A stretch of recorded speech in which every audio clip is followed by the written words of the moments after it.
Good morning, everyone. Welcome back to virtual Borough Hall for this meeting of the October Queens Borough Cabinet.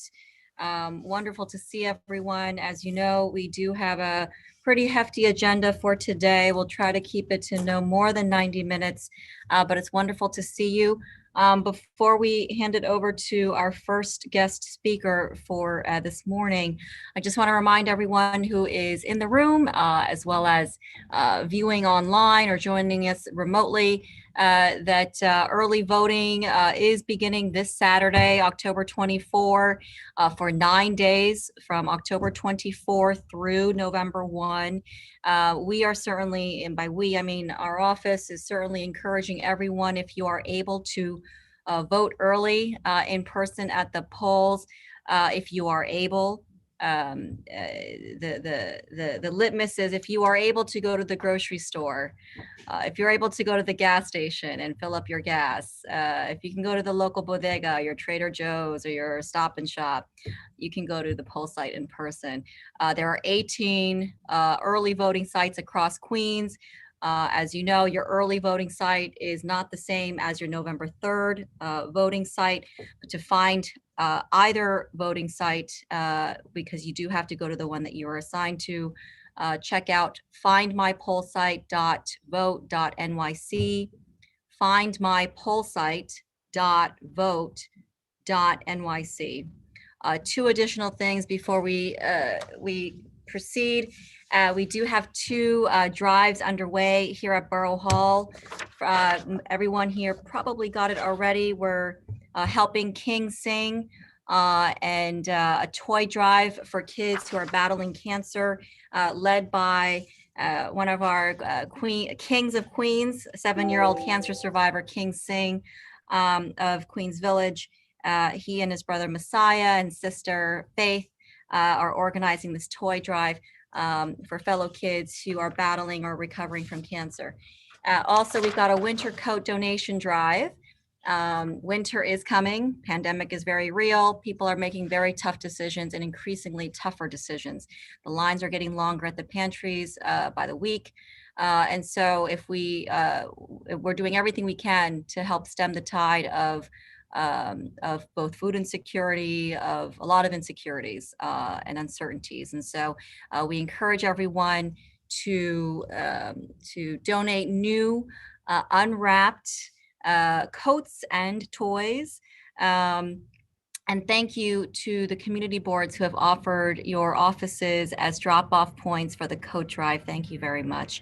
And so with that, we'll move on to our regularly scheduled program. First, joining us today is the Mayor's Office of Media and Entertainment. As you know, they are a key factor in supporting the City of New York's thriving creative economy, making it accessible to all. It's been a very, very unusual year, certainly for the streets of New York in light of the pandemic and our visibility on the screens.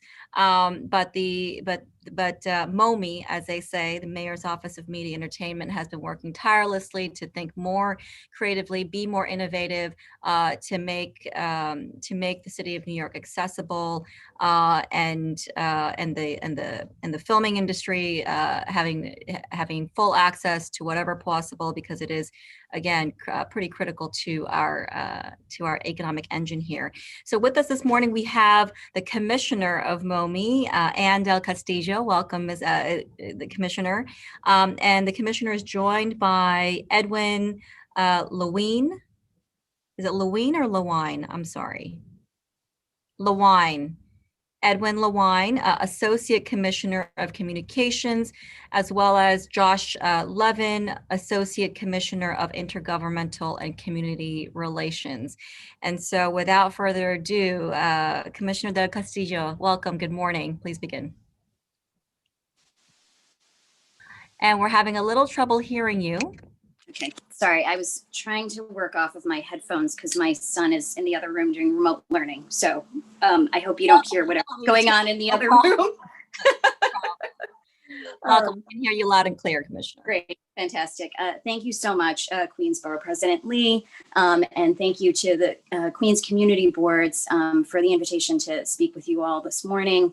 I know it's been incredibly challenging times, and throughout it all, MOME, my agency, has been really engaged in reaching out to the industries that we serve. And I just for context, because I realize our portfolio has changed dramatically in the last 5 years, I think it's important to just run through what we all cover. Most of you know us as the Mayor's Office of Film, Theater, and Broadcast, but about 12 years ago, we also took over the operation and management of NYC Media, which is the municipal broadcast television and radio network on Channel 25 on television, and 91.5 on radio.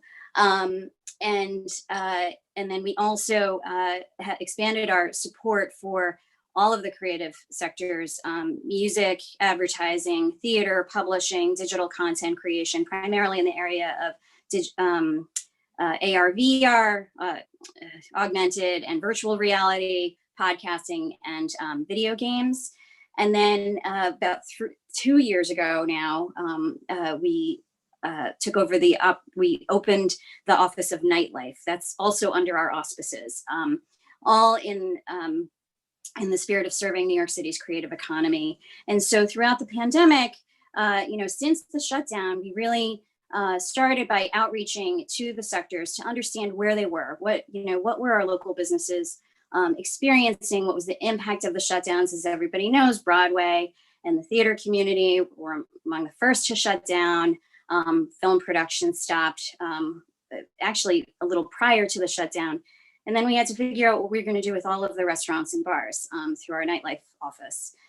And so we held a series of town halls, we did surveys, we worked very closely and continue to work with small business services to make sure that we're at Small Business Services, the Department of Consumer and Worker Protection, Economic Development Corporation, to make sure that we were informing our local businesses what resources were available to them, but not just our businesses, but also our workers. As I'm sure you are well aware, the creative sector is comprised largely of freelancers who don't have access to certain employment benefits. And so we advocated really strongly for extension of unemployment benefits to freelancers, and really tried to just get the word out as much as possible, what all of the programs were available. And so flash forward to kind of where we are now throughout the last 6 months through NYC Media. We've made sure to use that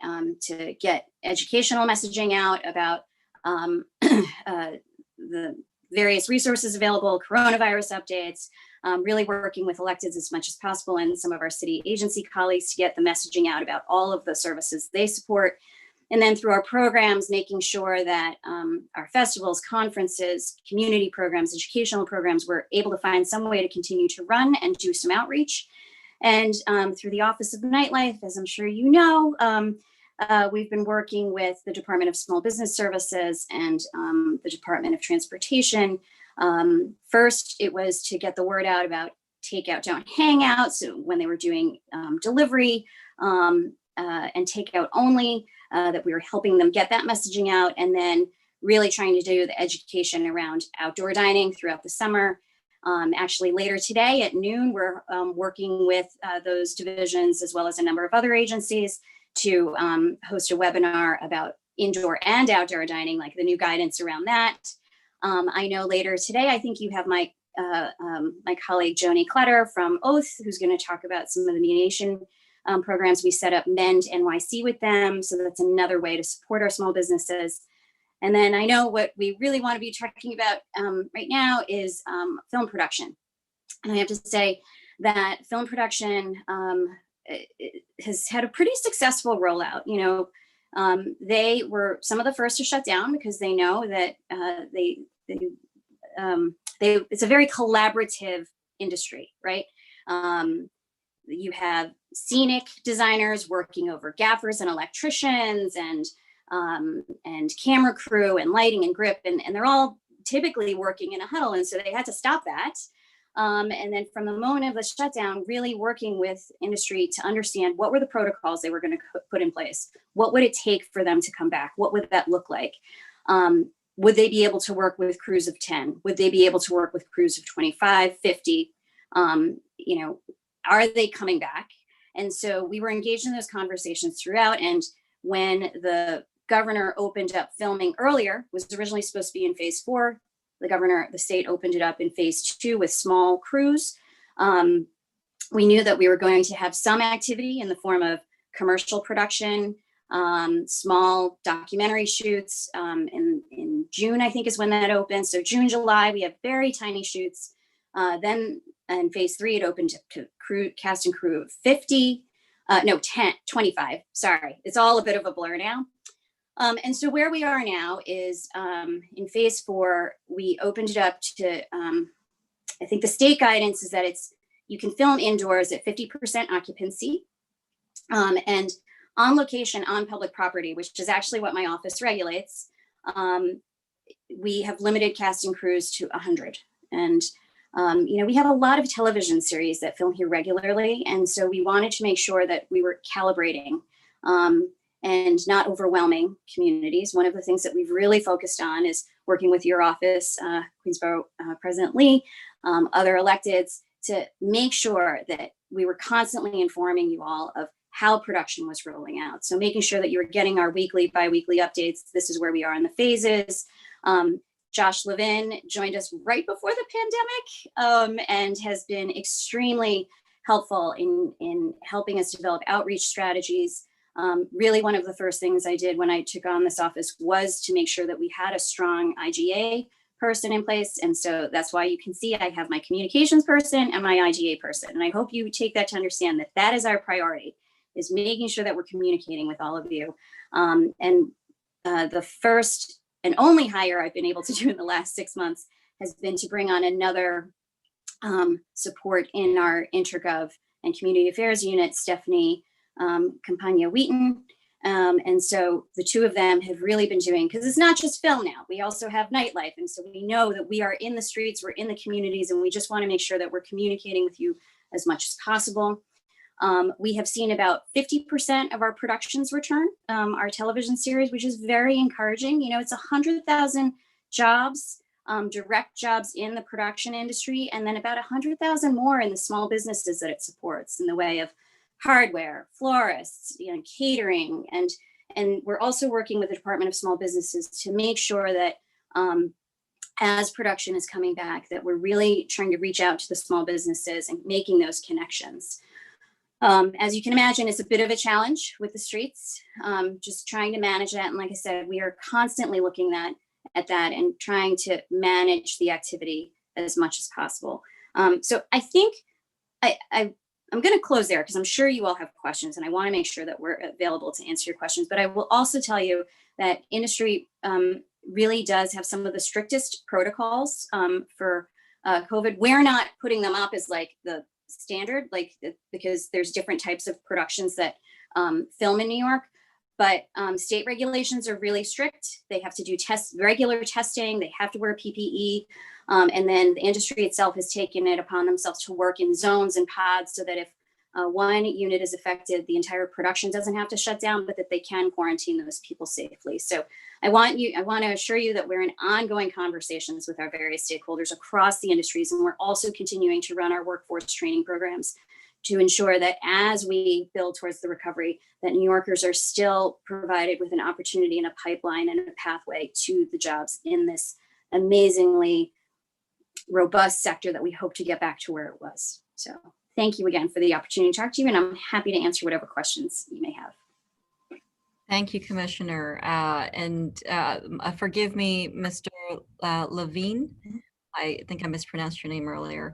And thank you again, Commissioner. Your team has been very accessible throughout the pandemic, but especially once we hit phase 4, as we were approaching phase 4, even in anticipation.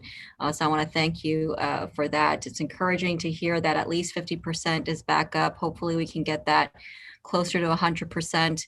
as you were outlining with regard to the number of jobs, both in the production, but also the sort of tertiary, rollover into the small businesses, but also tourism, right? Tourism has really just been at a standstill, and that's really critical to our revenues that the city and the state desperately need. And before the pandemic, Queens was second to Manhattan in terms of being a tourism dollar generator for the region. So, but what you do, what your team does, what your office does is really key in fueling that tourism that we need.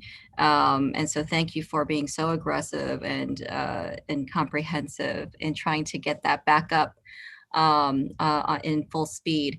Are there any questions or comments from the cabinet? Yes, Ms. Markell, Board 2, if you can unmute yourself. There we go. Hi, good morning. Thank you, Madam Borough President, for hosting our regular cabinet. We really appreciate all the hard work you do. And of course, Community Board 1 does appreciate all the hard work the film and TV industry does. We know that it's important for the revenue stream for the city, and we are in agreement with that. However, and I'm not going to fault you for prior, and I'm not going to try to not go back too far, but we have an oversaturation of filming in Long Island City. Everybody likes to come here. It's a great place to work, live, and play.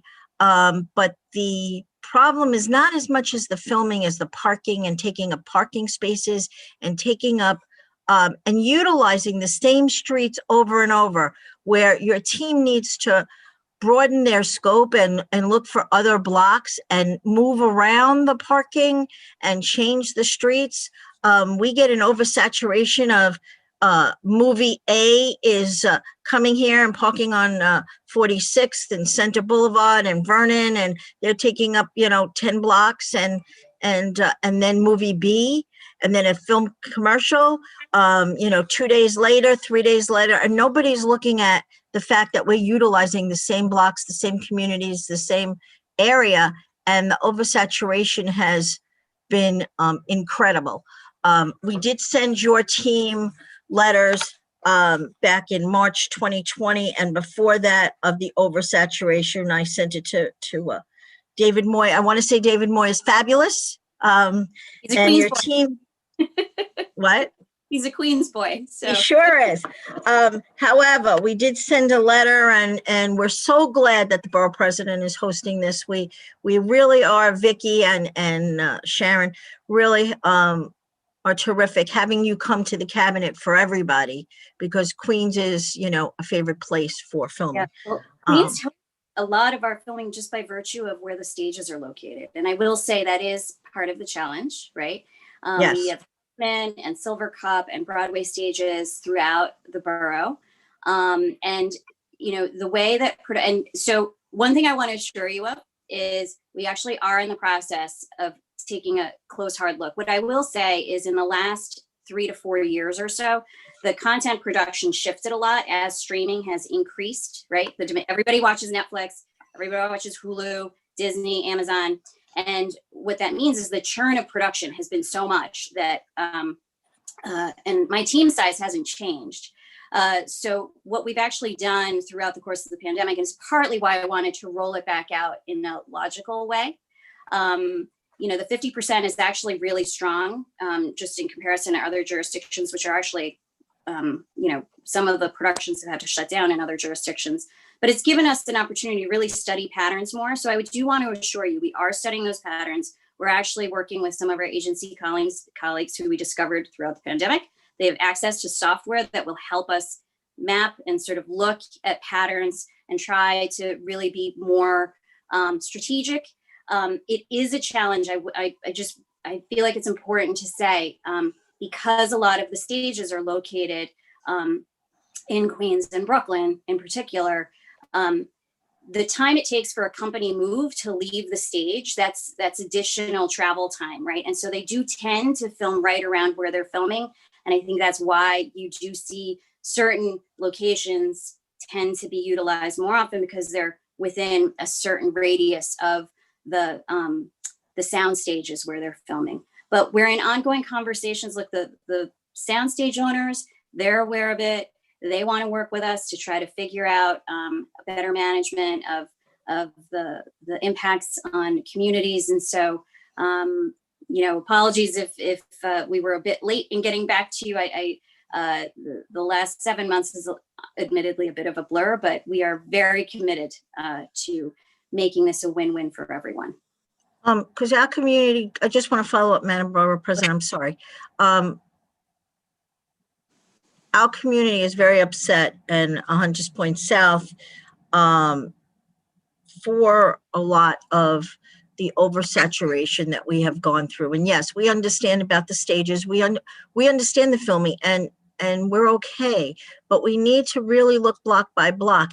Also, your film notices need to be updated with the new borough president's name on them, and as well as each community and the people that you're sending it to, just to be aware. But at the same time, our issues have really been in the oversaturation of parking and taking up block by block on a regular basis. Sunnyside Gardens too. They're very, very compassionate and very, very upset when they lose their parking. And if they lose it for more than a day or two, the calls come in here on a firing basis to let us know, not about the filming, but the fact that they've lost all their parking in such a small time frame. So it could be Monday and Tuesday, and then it could be Thursday and Friday and Saturday, or it could be Tuesday, Wednesday, Thursday, and it could be different films. So I'm asking, and I'm really really passionate and begging you guys to really look at the parking situation and the oversaturation, and to please be mindful of the communities with the overlapping of the filming of the locations that continue to be overutilized. What I will say is I hear you for sure. And we are absolutely working on this. I'm hoping that we're going to be able to make noticeable change. I had said this before, it was supposed to be 6 months, but then the last 6 months has been nothing we anticipated, but certainly within the next, between now and the spring, we hope that you will start to see a noticeable change, okay, in the way that we're doing business. Terrific. Thank you. And Ms. Markell, thank you for bringing that up with regard to oversaturation. I do see that as well in terms of the perception or the feel that there's oversaturation. I will dare to say, though, that it's a good problem to have, right? It's a good problem that the industry is so eager to film here. We want that. That's a very good problem to have. That's a problem that not many municipalities are able to enjoy. And I do want to say, you know, we lost a giant here in Queens. We are all about Queens pride here. We lost a giant here in Queens a few weeks ago, the late Honorable Claire Shulman, who was absolutely instrumental in really building the very studios that you're talking about, Commissioner, that helped drive the industry here to Queens. She really catalyzed that from nothing to a multi-billion-dollar industry. So I just wanted to put that on everyone's radar here in the cabinet. Ms. Markell has a very historic studio in her district that's celebrating their 100th anniversary this year. Fantastic. Yeah.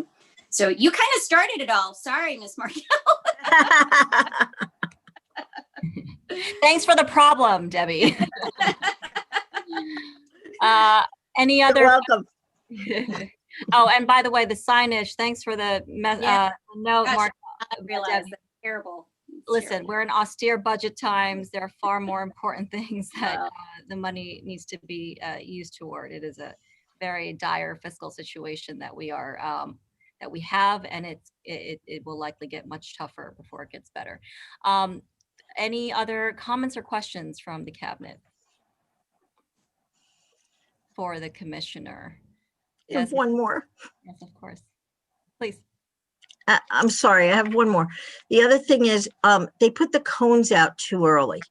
When they do save their spots, and they save them over a 24-hour period, This is We're- another issue that has come to our attention on a regular basis of taking the spots when the businesses can utilize them. And if they're not filming till 9, 7, 8 o'clock at night, they don't need to take the spots at 9 in the morning. Certainly we've made calls and they've been very accommodating, a lot of the production people and staff. But I wanted to make that note that should come out of your office too. Yes, yes. Thank you. Good morning, Madam Borough President, Florence Coloris. How are you? Thank you for having us today. Thank you to all the honorable guests and to my colleagues. Madam Commissioner, could you please explain a little bit further about what you're doing with nightlife as far as the restaurant industry goes? My district has 4 restaurant rows and we have Steinway Street, which had the huge issues. Our office has been inundated with phone calls on social distancing and everything going on surrounding the pandemic. We also encompass the district where we're the use of Elmhurst Hospital in Mount Sinai, Queens. So I'm interested in the fact that I never knew that your agency was the agency that undertook that under its umbrella. I'm also interested in the fact that we don't have a liaison with your agency for that aspect of the community, because we are divvying out to all of the agencies. DEP gets the noise complaints. NYPD is unfortunately still getting the social distancing complaints, and DOT is getting the complaints for the licensing of the restaurants in the street. So we should really have, all 14 of us should have somebody who we can contact at your agency. Yes, absolutely. And and I think we are organizing a series of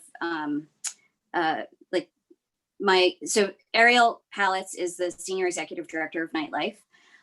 She's actually been pretty active in going out. She's actually been out to Steinway a number of times this past summer to talk to the local businesses. And so my apologies if that, it's a new division of our office also. And so we're trying to figure out how that actually sits, because as you pointed out, we have DEP, SBS, DOT now is in the restaurant business. They weren't before. So there was a lot of negotiation in terms of trying to figure out who, where certain things go to. And nightlife is really meant to sort of be an educational and promotional agency and a convener, right, of both industry needs as regards city policy, and then a facilitator between communities and industry. So for example, MEND NYC, it's mediating, Josh, I'm going to get this incorrect,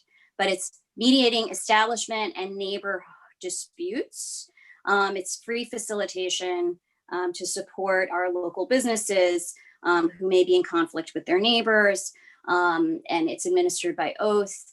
I think they've also extended that facilitation to be between establishments and landlords, because as we know, a lot of our local establishments are suffering from rent problems right now. And so they've been, Ariel and her team have been very focused on how do we create better communication, better facilitation, streamline certain processes so local businesses can survive. But that we're also doing so in a way that's respectful in the communities. And they're a very small team. It's like a team of 4 for 25,000 establishments. So they are making the rounds. And if there was an oversight in terms of her doing outreach in your community, we will absolutely correct that. So that's how they've been interfacing so far, is really working with all of the different agencies to sort of understand where their piece of nightlife is, so that we can get a slightly better coordinated policy, because it's something that makes New York City really special. And we want to make sure that we don't lose it, especially now where we see so many of our local businesses suffering. Here's the issue. I can only speak on my behalf. I've been with the board for 15 years. All the services you're providing are what we've been doing for the last 15 years that I've been with the board. And when the pandemic happened, we went into dire straits, and the rules changed incredibly quickly. We went ahead, we came back strong. Most of us never left our laptops, our computers, working till midnight through the pandemic, handling our businesses, handling our sick, handling our constituency, while some of us even being infected at home ourselves. And all of a sudden, the work that the community board did was divvied out to other agencies. But while this work was divvied out, we weren't told who to reach out to. So I can only speak for myself, and I'm sorry, but I went through the whole thing with Steinway Street, sending out hundreds and hundreds of emails to CAU, to DOT. I never once had anybody reach out from the nightlife industry. I have dealt with gunfights. I have dealt with brass knuckles. I have dealt with stabbings. And all of a sudden, there's this new industry leader who isn't even coming to us, picking our brains so we can share our knowledge with you about the establishments, because we know the history of some of these restaurants that, excuse my expression, have been very bad actors in our community. And then on top of it, we're telling our police officers we don't want them to deal with quality of life issues anymore. And when everything came up after the pandemic, I was assured that our community would see some kind of, whether it was peace officers or whatever you want to call it, going out post-pandemic to encourage mask wearing, to encourage safe distancing. I have people in the middle of the street with closed streets throwing sandbags into boxes, and that's okay. Meanwhile, the people upstairs in the apartments are hearing the thump thump, and I don't have anybody in your agency to talk to. That's We'll correct that. And so, and I completely empathize, because we are also there. I've often said when I took on this job, it was a just over 18 months ago, and I came into a thriving nightlife entertainment. And then in March, I went from cheerleader to crisis counselor. And that's a very dramatic shift in mentality, as I'm sure you can attest. Absolutely.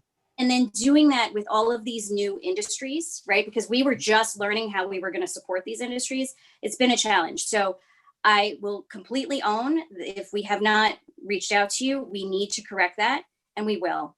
And I just, we will make sure that you have that contact information.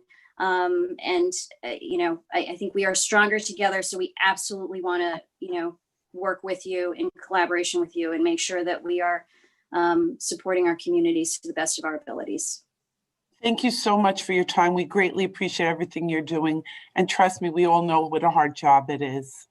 Thank you. Be well. Thank you very much. Thank you, Ms. Colores. And I'm glad you brought that up. I mean, it feels like a long time ago, but I recognize now it's just a couple months ago when the reopening just began. Yeah. And I remember, a lot of us, a lot of the folks in the room, we were checking out the area, Steinway, 30th Avenue, Thursday, Friday, Saturday night, and especially after people being cooped up.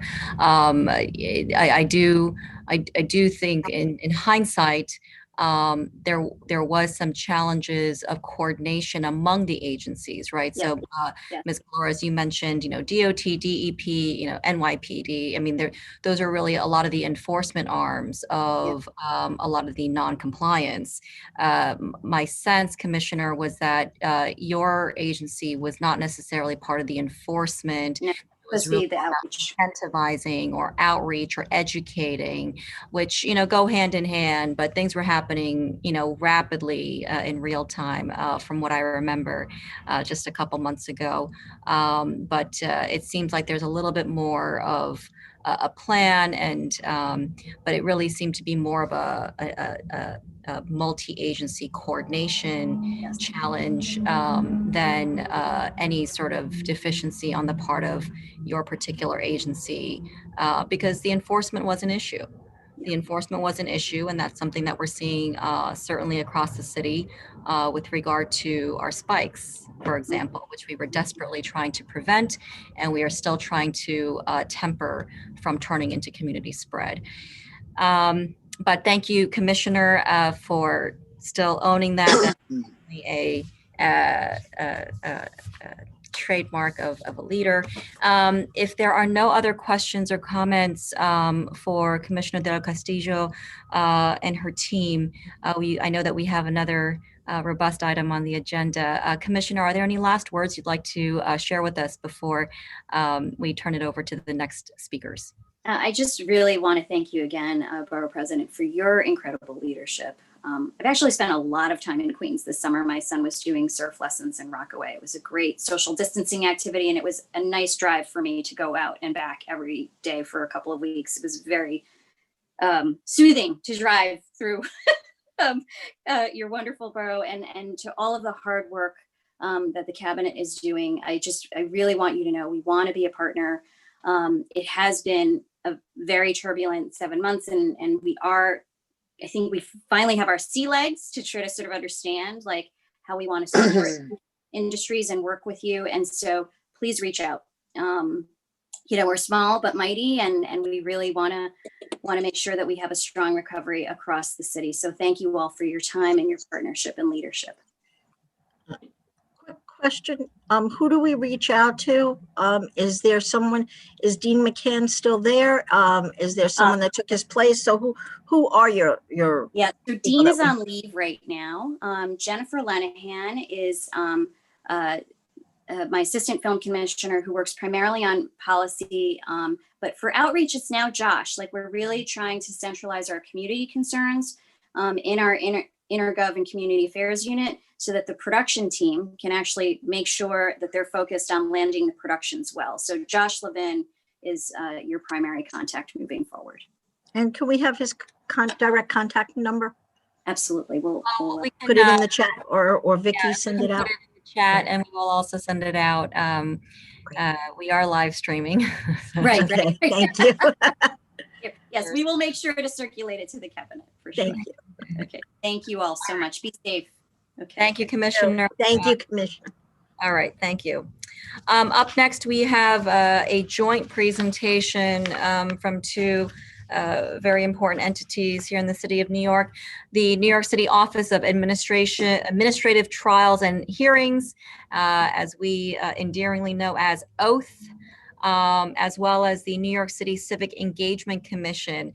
They will offer a presentation, a joint presentation on a number of services that they provide, which I think will be very useful throughout our community districts here in Queens, including but not limited to new language interpretation services provided to the community boards to make more language accessibility. We are of course, the most diverse county in the continental United States, and that comes with language diversity. The city's new language assistance language assistance program at poll sites, which is very important for the coming weeks. Again, early voting begins this Saturday, October 24. We've also got conflict resolution and mediation programs offered by OATH. It's always good to have independent third parties. Emotions can get very high, especially in a pandemic, and we are all human. And so we wanted to make sure that that was available to all agencies as a resource. And so we have with us today a number of folks. I understand that Commissioner Clutter was pulled into something last minute. We are joined by Judge Ray Kramer, the Executive Director of the Center of Conflict Resolution over at OATH.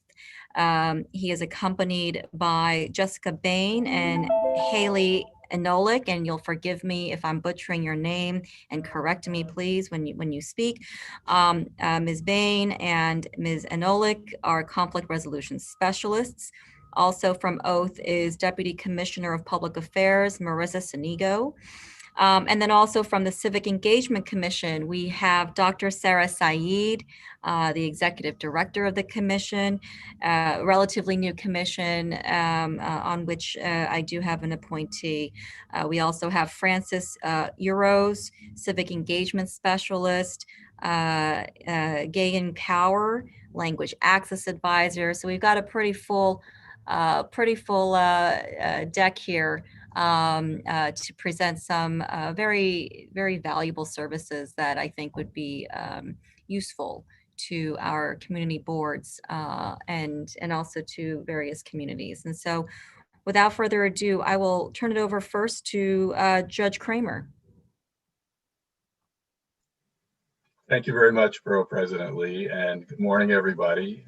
Thank you all members of the Community Board in Queens for inviting us to present this morning, and a shout out to Dr. Saeed and her team at the Civic Engagement Commission. We've been doing some collaborative work with them, and we'll talk a little bit about a training webinar we want to offer in collaboration with the CEC for community boards. But I'm really here to talk about the Center for Creative Conflict Resolution at Oath. Most of you know of Oath or know Oath as the city's central independent administrative law court for the city of New York. And really what Oath does as an independent court is adjudicate conflict, usually conflicts between government and the community, but in the formal way, you know, hearings and trials and a litigation process. But within Oath, there is an initiative that we began in 2015, officially launched in 2016. It's the Center for Creative Conflict Resolution to offer alternative and interest-based ways to resolve conflict within city government and conflict in the communities that city government is involved in or is called upon to manage. The mission of the center, just briefly, is to serve as a city government-wide conflict resource and support for all city agencies and employees at every level. Our focus has been we were officially launched in August of 2016, and our focus has been on internal workplace conflict in city government, but we're also looking to expand our services to support city agencies in outward-facing conflict in the community, either conflict that city government is called upon to manage or to assist with or somehow involved in. And there was a reference to one of our newer outward-facing projects, collaborative projects, MEND, with the Mayor's Office of Media and Entertainment. And you'll hear more about that in your next cabinet meeting. But as Commissioner Del Castillo mentioned, that's a program in which we're offering mediation services to businesses in the nightlife industry and community residents around quality of life issues. And it's only recently launched. And we're having a fair amount of success with it as people learn about it. So you'll hear more about it in November. In terms of what the center does, we offer a range of conflict services. And they include, and I'll just run through them and describe them briefly, and certainly willing to answer more questions about what we do. But mediation, which is a process where two or more people who are having a conflict come together in a confidential setting and try and work out their own conflict with the assistance of trained neutral mediators, and all of our team are trained mediators. We offer conflict coaching to city employees, which is one-on-one confidential conversations around how to best navigate a conflict in the workplace. And one-on-one coaching, either because someone's not yet ready to sit with another person they're in conflict with, or the other person is not willing to sit and discuss the conflict, but coaching to empower people to think about options and how best to navigate conflict. We offer leadership coaching to agency heads and managers who want to talk about conflict styles and conflict needs and support them around change management. We offer group facilitation. The workplace is about relationships. So when two people are in a conflict in the workplace, it usually impacts the people around them. People either involved or know about it or affected about it. So we are affected by it. And we offer a group facilitation process for work units. It's a growing part of our work. And we work with work units either to help them navigate through conflict by facilitating conversations or getting better aligned, management and staff, improving communication, or just doing team building. We use restorative practices in our work, drawing on principles from the restorative justice movement. We use processes like the restorative circle process with our groups, which is really sitting together and working through conflict or issues as a community. Restorative practices, briefly, we're drawing on ancient traditions where we're focusing on relationships, treating people with respect and dignity, and where relationships have broken down, trying to restore those relationships to a more positive and constructive place. We offer conflict consultations to managers and leaders who are called upon to manage conflict in the workplace, who want a sounding board and confidence to think about options and how best to move forward through that conflict. We offer training and educational workshops on conflict resolution skills, on mediator skills, using mediator skills in the workplace, improved communication and restorative practices, among other topics. And we offer dispute systems design services in conjunction with NYU Law School's Advanced Mediation Dispute System Design Clinic, which I co-teach. And dispute system design services really means where agency leadership wants to do an organizational assessment of conflict, what's happening across an organization in terms of conflict, what's recurring, what's being addressed in a good way, where are there gaps in how we respond to conflict, and how can we design and implement ADR programs or processes like mediation. We've helped a number of city agencies create internal workplace mediation programs connected to us to provide support or services. Our services are available to anyone in city government. We have a pretty demanding workload because there's a need here for these interest-based ways to resolve conflict before conflicts escalate and the formal processes are required. We have active working relationships with some 34 city agencies and mayoral offices, and those include the bigger agencies and uniformed agencies like NYPD, Department of Correction, the Fire Department, Sanitation Department. And really the overall idea here was that government, in terms of workplace conflict, government's a very rights-based workplace, as it should be and as it needs to be. And there are formal processes to deal with workplace conflict.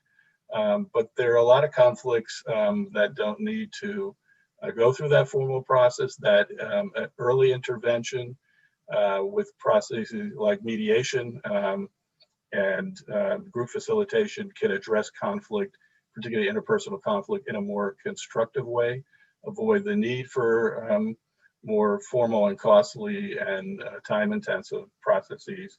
And it gives people voice, gives people some control over how to, how to manage their own conflicts. People in conflict know best how to resolve their own conflicts. They just get stuck sometimes. So what we do in offering our services is to help people to step back a little bit, de-escalate, look around, find pathways which they're free to move along and help them resolve conflict in a more positive way. So that's what we're doing in the workplace and the kinds of services we're looking to offer in support of city government as it does work in the community. Chief Judge Joni Kletter came to us in March. She's a big supporter of the center, and she's been instrumental in helping us explore places in the community where we can be of service. So we're looking to expand our reach. And I want to give my colleagues an opportunity to talk a little bit about the conflict resolution workshop that we hope to offer in collaboration with CEC to the community boards. So I'll kick it over to Jesse or Hallie. Thank you. Good morning, everyone. My name is Jessie Bain, and it's wonderful to be here this morning. So as Judge Kramer mentioned, we've been invited by the Civic Engagement Commission to work with them to offer a conflict resolution skills training. And we'll be offering that as a webinar on November 13th, and it will be open to all community board members and staff.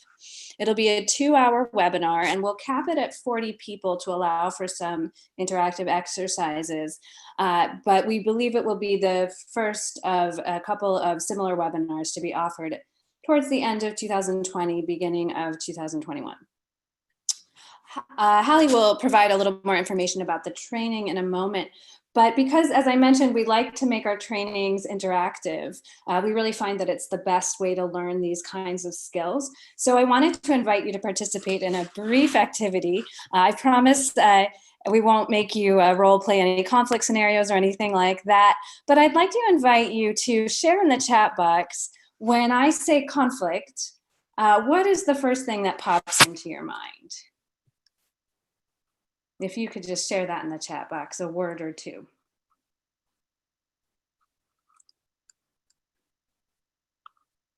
Let's see, disagreement. Frustrated people. Stalemate. Frustration again. Any others? Destabilizing. So one thing you might notice about these words is that they are all negative. And I'm wondering, are there a few positive words that might also come to mind when you think about conflict? We've got a few more negatives. Anger, lack of communication. Yes, all true. Opportunity. Growth. Passion. Union. Yeah, so this pattern, when we ask people to participate in this exercise, it's usually what we see. The first things that come to mind are negative emotions, and that's a very universal experience of conflict. Without those emotions, it's not conflict, it's a disagreement or difference. But at the same time, we also have a sense that there is some opportunity. Conflict is not only inevitable, it's also necessary. It's there for a reason. And if, depending on how we interact with conflict and engage with it, we might also leverage these positives, discover new ways of communicating and understanding one another, find places where it may be necessary to make changes, and conflict can make that possible. So that's part of what we focus on in our training. And I will go ahead and pass it to my colleague, Hallie. Thanks, Jessie. I like to give Judge Kramer a hard time that he always forgets about training when he lists the services that the center offers. And as the Director of Education and Training, I try not to be offended by that. But one of the things, those services that he mentioned, the mediation, coaching, those are all, when a conflict exists in the workplace. And so the training part of what the center does is those proactive pieces, how to increase individuals' conflict competence. And we do a lot of that at the center. And so that's when Jessie was describing the training opportunity, that's what we spoke about with CEC, about how we could support them and how we could support the community boards. That's where the idea of a webinar came to mind. And I think our preference would be to do it in person. Like Jessie said, the interactive piece, that's kind of what we thrive on. And the webinar is what we are left with, but we will try and make it as interactive as possible. But like Jessie said, it's 2 hours. It really is meant to be a place where people can interact with each other and with us to talk about conflict and increase their own competence and confidence with it. Because with the negatives and the positive words, conflict always is going to be there. It's really about how we move through it and what are the different ways that we do move through it to try and leverage the positives that are present in conflict and not leverage the negatives that are also present in conflict. And so in these 2 hours, we're mediators, so we're going to be approaching it from a mediator perspective, talking about a few core things that we use in the mediation room when we have two people in conflict, and how those skills could be helpful for the work that you're doing in the workplace or with the community boards. Specifically talking about conflict styles, giving like a broad conflict overview and the ways that it kind of shows up in us and what happens when conflict shows up in us in our bodies. And then also some communication techniques, specifically around this specific way of listening that we learn as mediators that can be really helpful to move through conflict that leverages those positives. And we'll be doing this in conjunction with CEC that will hopefully help us present on cultural humility as well, as that's a component of conflict, is all the cultural assumptions and judgments that we bring with us when we are in conflict. So that's very briefly what the overview is. We wanted to come today to connect with you and so you could see like who the trainers would be. And so when you also bring it to your staff, you have a better idea of what it is that we'll be doing and what our goals are. And like Jesse mentioned, it's thought to be, an introduction. And if there's interest, then it could be something that's built upon or done again. And I believe that was all that we wanted to say. If there is time for questions around the center or around the training, we could take a few minutes to answer those. I also know it's packed, so thank you for having us and for your time so far. Thank you, Judge Kramer and Ms. Bain and Ms. Analik. That was a very illuminating exercise. Thank you for leading us through that. I know that the pandemic has, even though we're relegated to remote, webinars and Zooms and such, the pandemic, I think, has challenged us to be more innovative in how to facilitate trainings and also mediate. I do have two questions, and I think we have a couple questions from our cabinet as well. But the webinar, the training that you're talking about, is that designed more for organizational conflict mediation, or, I think one that can also be very useful for our community boards. There are some feisty hearings, there are some feisty meetings. We are the most diverse county in the continental United States, I mentioned, and that's not just by race, not just by ethnicity and by language, but ideology and ideas and where people stand, land use. That's got some very hot discussions and heated discussions. People care very deeply. That is a good thing. Our communities care very deeply, but sometimes that generates some conflict, right? Are the trainings that you're offering, is that designed also to help sort of mediate public conflict among members of the public or perhaps our constituents, or is it really designed for sort of in-house workforce conflict resolution and mediation? Jesse, do you want to answer that one? If not, I can take it. Sure, thank you. So in the initial 2-hour webinar, we will really only have time for some basic principles which are fundamental and can be applied in any context. And from a one-on-one interpersonal dispute to an organizational context or a community context. I think that there will focus on listening, on identifying underlying interests. All of these strategies are applicable throughout.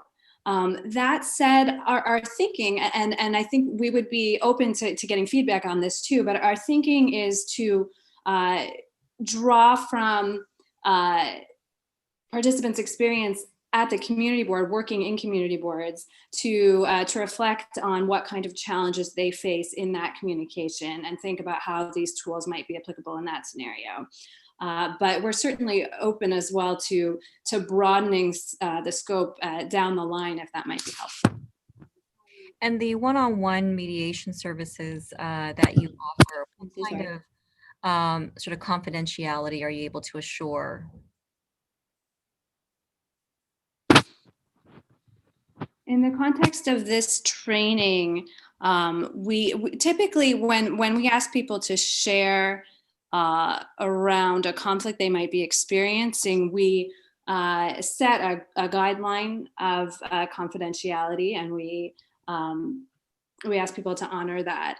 However, our ability to enforce that is limited. So therefore, we would also remind people of that and ask them not to share anything that they're not comfortable sharing in this context.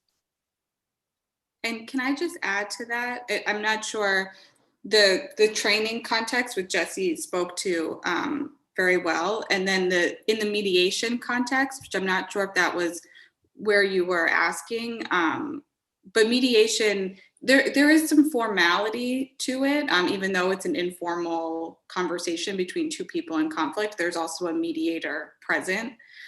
So when we start the mediation process, we have consent forms that we ask both parties to sign that reinforces that it is a voluntary process, because in mediation, people are, we're asking people to make decisions. The mediator doesn't make decisions. So there really needs to be buy-in to have that conversation and to take responsibility to make the decisions together as well. So there's a consent form that really confirms voluntariness and confirms that it's a confidential process.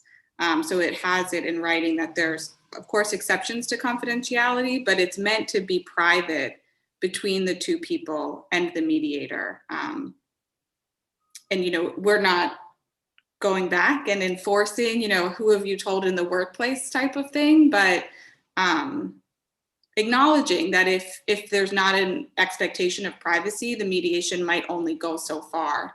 If the thought is everything that's said here is going to be shared once you go back to your office or to your workplace. Understood. I was just gonna add that I think one of the things we offer by having our center situated at Oath is independent of every other agency. So folks who come to us from other agencies can step out of their workplace for sort of another level of confidentiality, meet with us as neutrals. But we are part of government, so we're kind of insider outsider. We have an understanding of the kinds of conflicts that city employees face in their work, but they step outside the agency when they come to talk to us, so it gives us a sort of further level of confidentiality. Understood. We have some questions and comments from Mr. Giordano of Board 5, followed by Ms. Coloris of Board 1. Can you hear me? Yes, we can. First of all, Borough President Lee, I wanted to thank you for your thoughtfulness and your caring, and you're always very well prepared. And I think that one of my favorite borough presidents, Helen Marshall, would be very proud that you've done as well as you've done in such a short period of time. So thank you very much. As far as conflict resolution goes, I would love to send them to Congress and give people who are campaigning some lessons, because this is getting really ugly, especially with the Max Rose situation, calling people frauds and all that sort of stuff. Thank you. Thank you for those comments. Ms. Coloris of Board 1. Hi.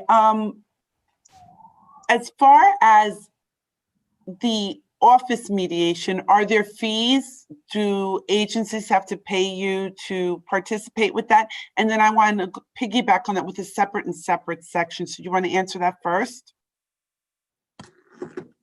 Sure, it's free. Free? There are no charges, yeah. Okay. Now, I'm going to try to say this as delicately as possible. As district managers, we are a complaint service bureau. We receive phone calls 9 times out of 10, not with thank you very much, but with, oh my God, what happened and why aren't you fixing it? And post-pandemic, that dialogue, whether it's employees, outsiders, board members, has gotten much more ugly. We have to be non-biased. We cannot favor chocolate, vanilla, strawberry, pistachio. We have a very specific job, and talking people down from their dialogue today has gotten harder and harder. People don't understand that as a community board, we are not biased. And yes, we have to help you. And sometimes we have to explain things to you that you don't want to hear, but it is what it is. Do you have any skill training to help improve those skills, even though we may have them, to make our jobs a little bit easier for us? Yeah, Hallie, you want to tackle that one? I'm sorry I missed you earlier. No, that's okay. I'm used to it. I hope so. I think so. I hope that you'll come to the training, because the thought is that some of the things you probably already do, you have to do to be in the position that you're in. You have to have a level of conflict awareness and competence already. But the thought is, could we maybe put some labels maybe to some things that you already do with some theory, so then it can ground you more and give you more confidence and maybe room to maneuver when you are in those situations again. And so it's coming from us, but then also, like Jesse mentioned, we want to keep it relatively small. So it's a chance to hear from others that are in similar positions to you, or maybe different positions, but still in the community board realm. So there's a chance to hear from others as well. And we're going to hopefully be using conflicts that you come up against, like it's going to be tailored to the community board content. Okay. Can we make private meetings via Zoom with you if we want to? Mm-hmm. As the district managers, like Ray was saying, our services are free to city employees. So it might be, we can talk offline when we're not. Yes. But it might be seeing what makes sense for you, like conflict coaching or something like that. Since you're a city employee, our services are free to city employees. Okay. Will you email all of us your contact information? We'll put our website, I think I actually have it copied in the chat box. And there's an email to reach out to us on our website. And if I could trouble you to also send that to my office, we will also email it out to the full cabinet. Any Thank other comments or questions from the cabinet? I thought it was a joint presentation. So we've got some other services, very additional useful services. Judge Kramer, Ms. Bain, Ms. Anna-Lickett, you are certainly welcome to stay for the remainder, but I know that you've been very gracious with your time. Before we turn it over to the commission, Judge Kramer, are there any final words that you would like to share with us? No, it's just a pleasure to meet everybody. Thank you for having us and this morning and giving us an opportunity to share the work that we're doing. And please reach out to us if we can be helpful in any way. We're here to support. Thank you. Thank you And all. thank you to your team for what you do for us. And then next, again, we have the Civic Engagement Commission. I will turn it over to Dr. Saeed. Hello, how is everyone this morning? Thank you so much to the borough president and to the staff in your office, and also to all of the district managers and chairs and community boards overall for everything that you've been doing in the past couple of months in particular. It's been very challenging, and really grateful for the time we have with you this morning. I am going to try to be very brief because we do have a staff, a full team meeting at 11 that we will have to get off for. But just to tell you really quickly, we've been really grateful for the partnership we've had with the boards. In the past couple of weeks, we've had more than 400 community board members attend the commission's trainings on parliamentary procedures that we offered, which was really great. It was on motions and amendments, nominations and elections, and secretary notes workshop. And that was really heartening to have such a great participation from our first offering as a commission, as a brand new commission. And we look forward to continuing to offer those types of workshops and additional ones. And Andy Toledo, who will be speaking briefly a little bit later as well, will be sharing information with you about the conflict mediation workshop. And just for you all to know, the CEC staff did sit through a workshop with the Center for Creative Conflict Resolution, and our team really appreciated the skills that we received from that workshop. And that's part of why we wanted to, share it with the community boards as well. And then the next thing I wanted to tell you briefly about, and we will also be sending around an email to the community boards about the Pole Site Language Assistance Program, which will be in the field for the first time in this general election. And CEC went through an extensive process of collecting public input on our methodology to select pole sites where we'll be offering services. And as you all, some of you, may have attended that. I know that we reached out to folks about it before, but CEC will be offering language assistance in 11 languages this election.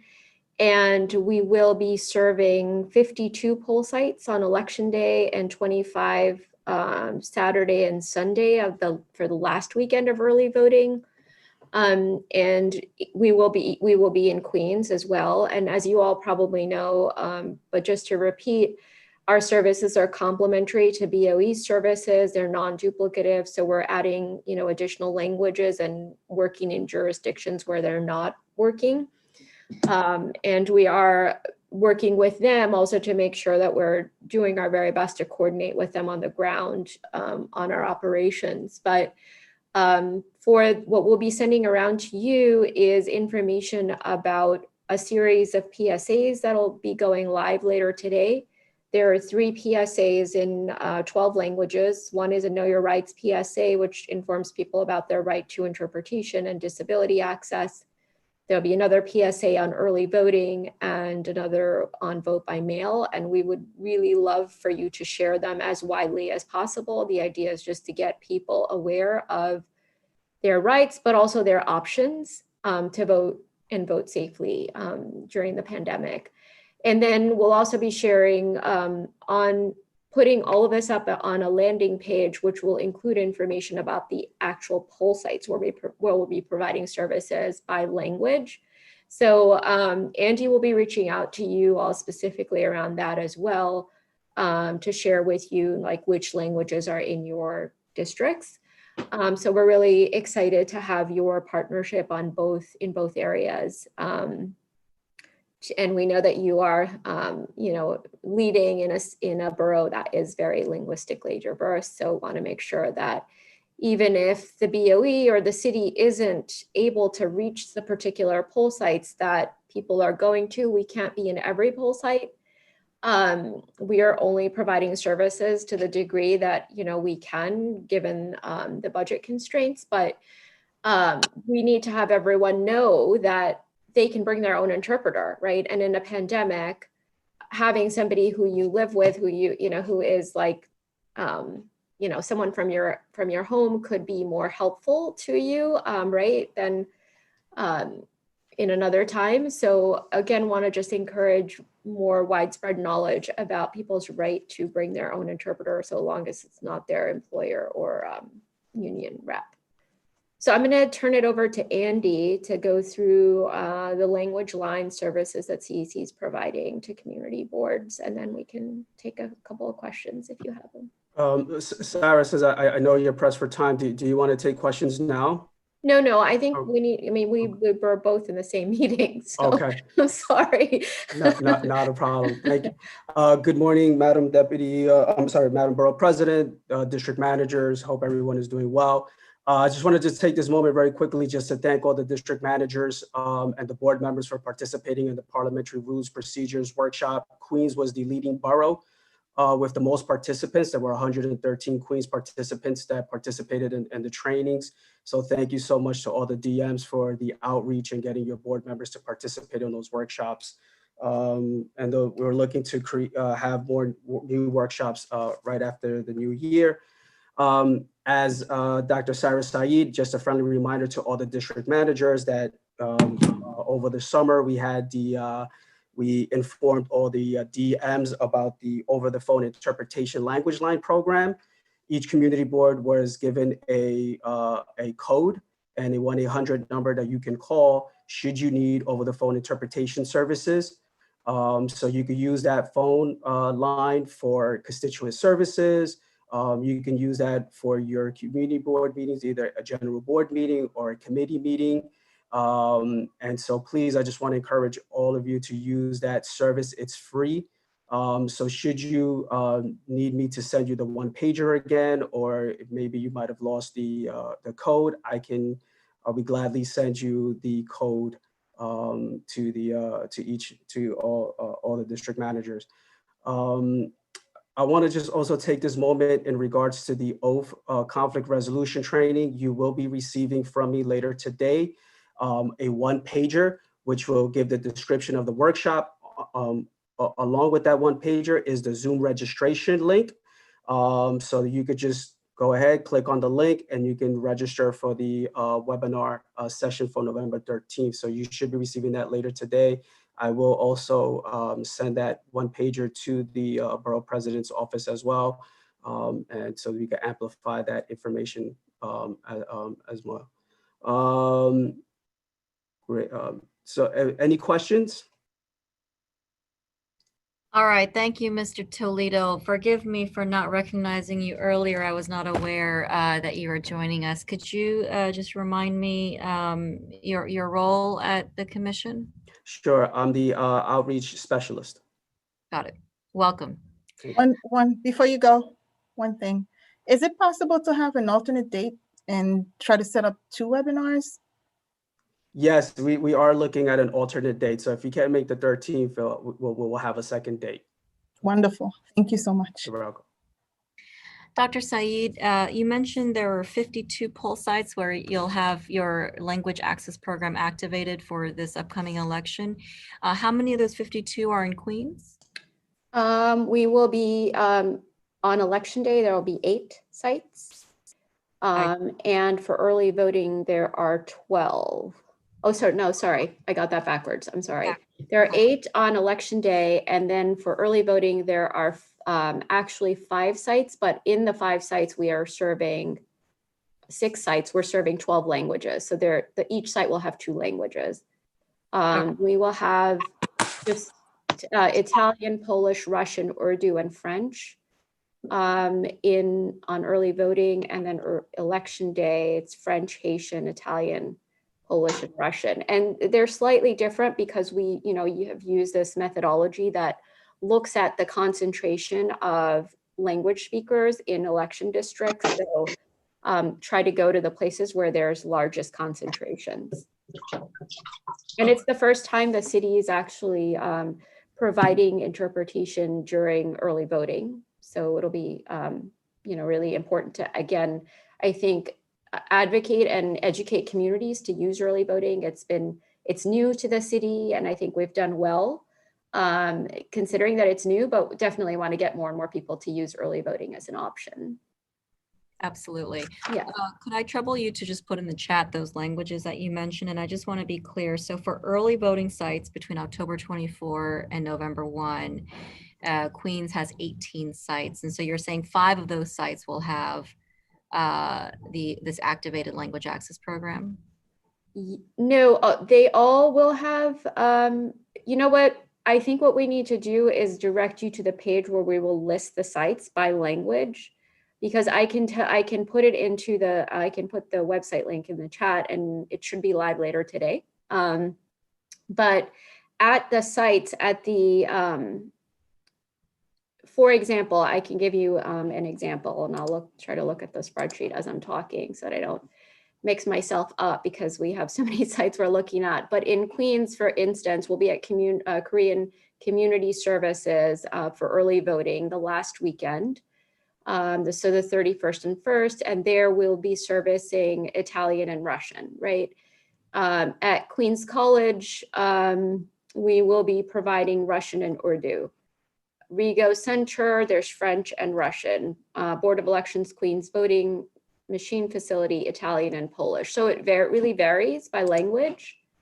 And And then some other sites for election day include LaFrac City Apartments, Flushing Manor, Rockwood, PS 207, Rockwood Park.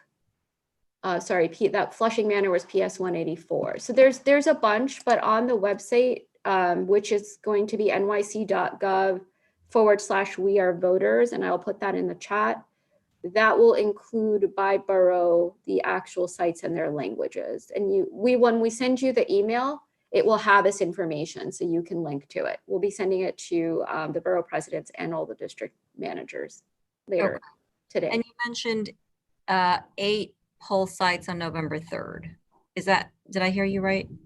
That sounds, that is what I said, yes. 8 in Queens out of the 278 poll sites for this November 3rd? No, it's not 278. It is a total of 102 poll sites, depending on how you count. For early voting, we are at 25 sites per day. Okay, forgive me, because we just had Board of Elections at our borough board last night, and I think maybe I'm recalling it incorrectly.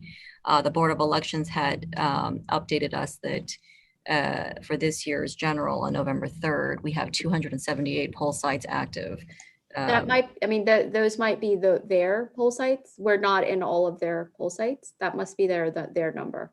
Okay, so what I mean is, so the 8 poll sites that you're talking about are out of the total 278 polling, like a voting site on November 3rd. Their CEC interpreters language assistance will be provided separate from BOE's services, because they have to provide services in their own, the VRA mandated languages, and they will be in every poll site providing those services, the VRA mandated languages. I understand. So the CEC is providing augmented language access. Got it. Okay. Yeah. Thank you for that clarification. Yeah, of course. Yeah. And that's really, I'm really glad that you asked that question, because it is very important to remember that we are totally additive, and BOE has been serving a lot of people with language interpretation services over the years, and we're trying to account for communities where the demographic in the city is shifting, it's diversifying, more and more language communities are coming up and growing in number, so we're trying to be helpful there. In the 5 for the early voting, or the 8 on November 3rd, are there any that have Spanish? I didn't hear. Spanish is not being served by CEC because it's a VRA mandated language, and the BOE must provide Spanish citywide in all boroughs at all poll sites. Excellent. Excellent. Yeah. Thank you. Any other comments or questions from our cabinet?